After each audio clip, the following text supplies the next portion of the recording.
But you don't want a list. You want a story. And I got a story for you that will tell you pretty much everything you need to know about. You see, back in 2013, my wife and I got married. Now, I had 0 kids. She had 4. So I went from 0 to 4, just like that. And 4 stepkids. And I had land I had inherited, and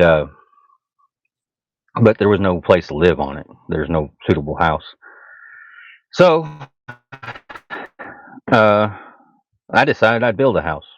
Now I'd never built really anything in my life, and but I can learn pretty much anything. So and I certainly learned that from my dad. He learned anything he wanted to and did build anything he wanted to if it was a skill. So part of the backdrop of that is that my wife is divorced, and we were both divorced and remarried, and they had had to move around a lot due to unstable circumstances. So to me, it seemed like a good idea to provide them a place that they could call home, and no one could ever come and take it from them. So while I had the land, I didn't want to take a mortgage, and I didn't want to take a loan because I didn't want anyone to be able to come and take the land. So I decided I'd build a house myself, and I didn't have the money. But at the time, I was working at a lumber yard doing deliveries, delivering lumber for a lumber yard. And I worked there for a couple years. I had worked there a couple years, and I built up my reputation with them. And then I talked them into letting me charge up to $10,000 at a time. And of course, we got big tax return with 4 kids, and so I would charge it up, build what I could. And then every tax season, we would uh, pay it down, and then I'd start over. See, this took me 3.5 years because I was working full time plus at least 45 hours, and then I'd come and work on the house. And I was figuring a lot of that out because I had never done it.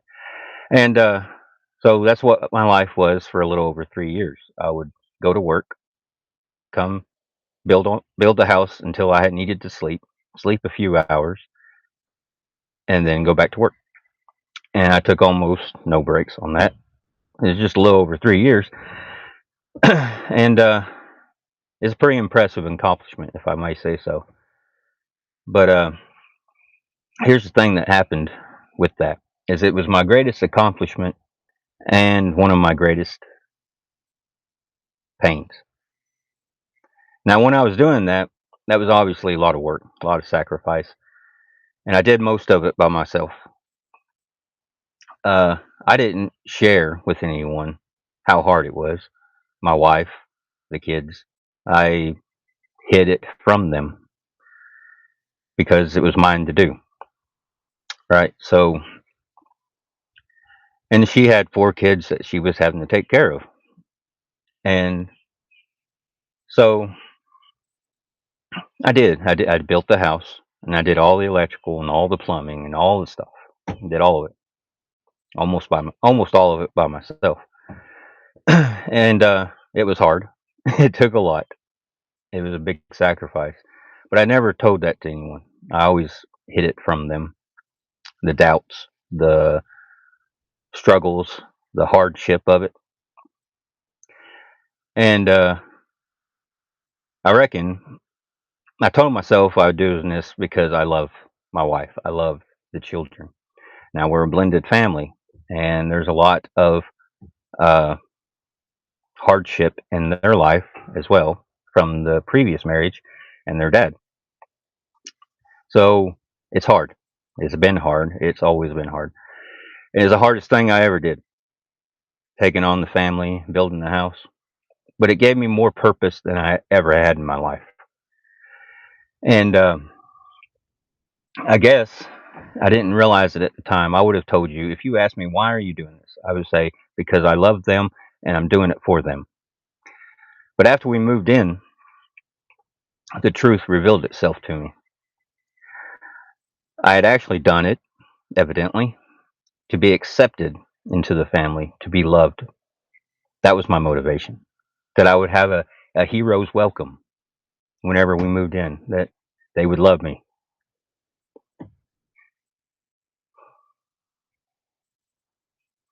That's not how it worked. I want to emphasize that this is my problem, not theirs. They didn't do anything wrong. But from that, the thing that I would have least wanted to ever happen happened to me. I became bitter. And honestly, I became,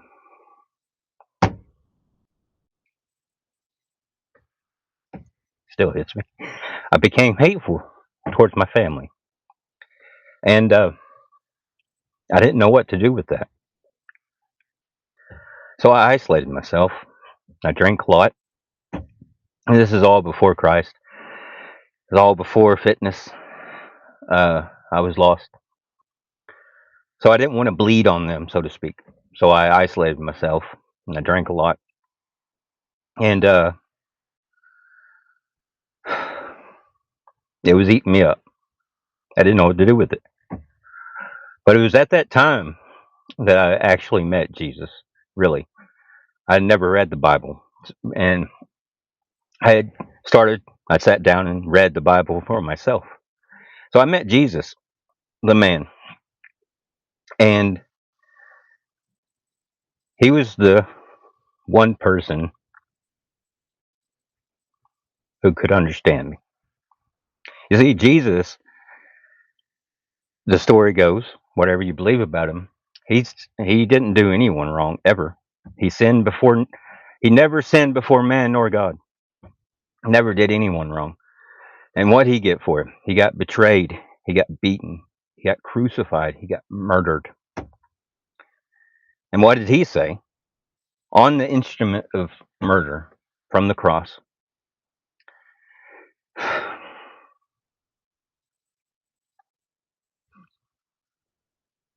he said, "Forgive them, for they know not what they do."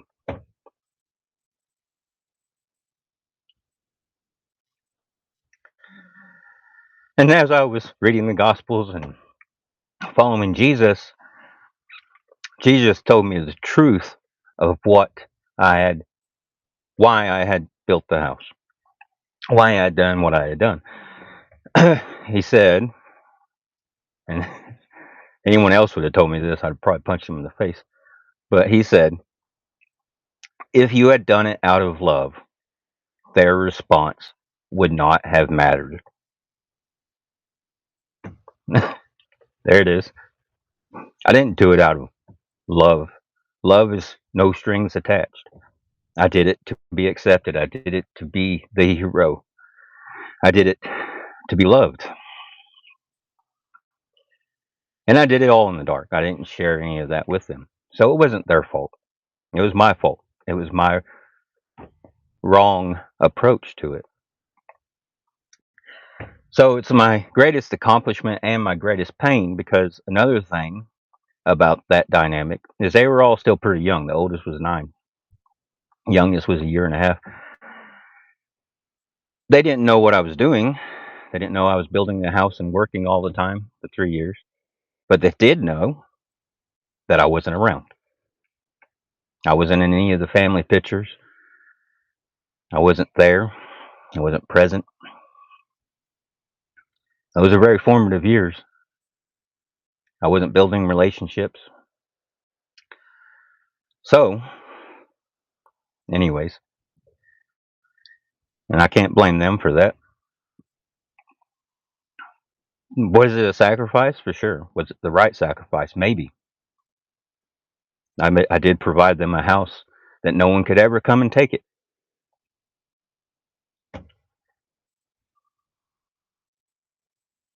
But I also wasn't there. And I didn't do it for the right reason. And that's why I teach about sacrifice for the right reason. It's important. The Bible talks about that too. So, anyways, Jesus saved my life in that regard. He had really helped me. He, I met the man. I believe the man.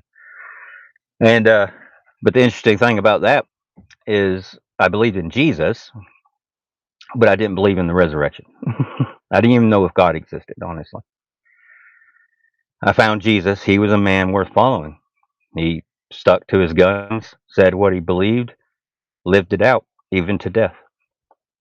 But I couldn't get over the resurrection thing, right? Because people don't come back to life. And I wasn't just going to say, well, I'll believe. Um, I couldn't do that. So I had someone who I was talking with about the Bible, sort of a spiritual father, and we were having a lot of discussions at work. And at one point, he told me about Jeremiah 33:3, and so I went and read it. And Jeremiah 33:3 says, "Call out to me, and I will." The Lord is speaking. He says, "Call out to me, and I will show you great and unknowable and unsearchable things." So it sounded like a promise to me. I decided to test it. I didn't even know if God was real, but I prayed it. I prayed, Lord God, if you're real, if you're there, I'm a pretty smart guy. I got quite a bit of wisdom here, but I would take all of it and I'd throw it all away if you would give me your wisdom. And he did. He answered that prayer. He fulfilled his promise. He met me. And the Bible opened up to me in a way that I couldn't have predicted. It was like reading the Bible became like eating the greatest banquet, unending bar of banquets. I just wanted to do, that's all I wanted to do. I still had a job and still had all this stuff. But that's all I wanted to do for like a whole year and a half was read the Bible. So that's how I became a Christian. And that's about me. So I'll give you a little bit of a list now. So 9 to 5. I got a 9 to 5. I work as a carpenter. I say carpenter, but I do a little bit of everything that's involved in building, except for the licensed and regulated trades like HVAC and electrical and plumbing. Uh, that's my 9 to 5. I'm on lunch break right now, and I also teach Bible at school, or I do Bible school at church. I teach the Bible and lead Bible classes. I'm the lead of the church's men's ministry, and I do coaching. Uh, my coaching is Christian based. That is the first and foremost thing about me is I am Christian. I am a follower of Christ. That is the most important thing about me. Uh, my goal with coaching is to help people to live and embody their faith, to deepen their faith, to grow and form in their faith, because the Christian faith is formative. It is first and foremost formation. So I do that through habits and fitness because I believe that fitness matters. And I also do fitness coaching, and I am currently training for a backyard ultra in September and called Prairie on Fire in Cicero in Indiana. So that's who I am. That's the things I do. And feel free to drop any questions if anyone's got any questions. Uh, I'll be more than happy to answer anything, anything you want to know. But I just decided to jump on here live, put a face and a voice behind all the Substack. You can find me at the Substack called Son of Encouragement, and that has a story itself. All my adult life, I've struggled with depression and discouragement, and one day the Lord spoke to me. He said, "I want to change your name to Barnabas, the Son of Encouragement, because you can minister to those who are depressed or discouraged like few others can, because you know it deeply." Because that's what the Lord does. He redeems our pain by making it our greatest ministry. So, whatever you've dealt with, whatever pain you're carrying, not only will the Lord help you and minister to you and heal you, He will use that to minister to others. Because as you minister to yourself, you minister to others as well. It's one of the great things about the Lord. He uses our great pains and redeems it. But that's the story. That's who I am. You can be sure to check out my Substack, Son of Encouragement. I talk about faith and habits and fitness. Uh, I believe that fitness is very important, even for the Christian. I think we forget that because Jesus came as a man, fully human, and lived a life just like ours. Felt everything, including the extreme pain of torture and death. And then he rose bodily into heaven. We are going to be raised in our bodies. So I think the stewardship of our bodies is important. They're a gift from God. Whatever your body is, it's a gift from God. And Romans 12:1 says, "Offer your bodies as a living sacrifice, which is your right and proper worship." And so I offer my worship as physical fitness, as exercises, as races, marathons. Last year I did prairie. I ran 42 miles, 42 miles, 10 yards, 10 laps. So a lap of 4.167 miles every hour on the hour. It was a massive personal record. My goal was 31 at least. I had done one disastrous marathon before that, and then an 16 and a 15, and then I ran 42. So it was a massive PR. And this year I'm going for at least 50. Try to get at least one lap at night. Hold that loosely though, because I don't want it to be a cap. Sometimes if you set a goal too rigidly, that's the limit. So if anyone got any questions, drop them. If not, I reckon I'm about done here. I still got to eat my food and get back to work soon. I just wanted to introduce myself, share a story, let you know who I am. Thanks for coming.